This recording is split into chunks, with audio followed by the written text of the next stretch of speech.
Hello mates, welcome back to my YouTube channel love theatres and cinema. Varanasi glimpse అయితే మీరు అందరూ చూసే ఉంటారు. ఈ పాటికి చెప్పాల్సిన అవసరం లేదు దాని గురించి.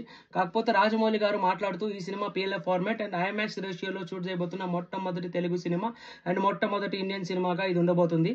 PLF ఫార్మాట్ అంటే ఏం లేదు, మనం నార్మల్ గా రెగ్యులర్ గా చూసే స్క్రీన్స్ కంటే డబల్ త్రిబుల్ ఉంటాయి సైజు. మీరు చూసే ఉంటే ఈవెంట్ లో రాజమౌళి గారు సైజ్ పెంచుకుంటూ పోయారు కదా, సో అలా ఉంటుంది అనమాట. ఇలాంటి ఫార్మాట్ కిందకి వచ్చే థియేటర్స్ ఏంటంటే IMAX screens and PXL screens ఉంటాయి, అవి వస్తాయి అనమాట. సినిమా రాబోతుంది మన టాలీవుడ్ నుంచి. లెజెండరీ రాజమౌళి గారు తీయబోతున్నారు అండ్ మన very own super star Mahesh Babu గారు నటించబోతున్న సినిమా. So we have to proud of that. ఇండియాలోనే ఫస్ట్ టైం IMAX రేషియోతో షూట్ చేయబోతున్న మొట్టమొదటి సినిమా మంది. సో బాధాకరమైన విషయం ఏంటంటే సినిమాని ఇంతగా సెలబ్రేట్ చేసే మన తెలుగు ఆడియన్స్ కి తెలుగు స్టేట్స్ లో కలిపి ఒక్క IMAX స్క్రీన్ ఒక్కట్లేదు. చూద్దాం, హోప్ఫుల్లీ 2027 సినిమా రిలీజ్ కాబోతుంది. రాజమౌళి గారు ఎప్పుడైతే అనౌన్స్ చేశారో ఈ పాటికి చాలా మల్టీప్లెక్స్ చైన్స్ అయితే ప్లాన్ చేసుకునే ఉంటాయి అనుకుంటున్నాను. హోప్ఫుల్లీ 2027 లో మన రెండు తెలుగు స్టేట్స్ లో మూవీస్ ని ఎక్కువ సెలబ్రేట్ చేసే తెలుగు ఆడియన్స్ ఇలాంటి థియేటర్ ఎక్స్పీరియన్స్ వాళ్ళకి దక్కాలి.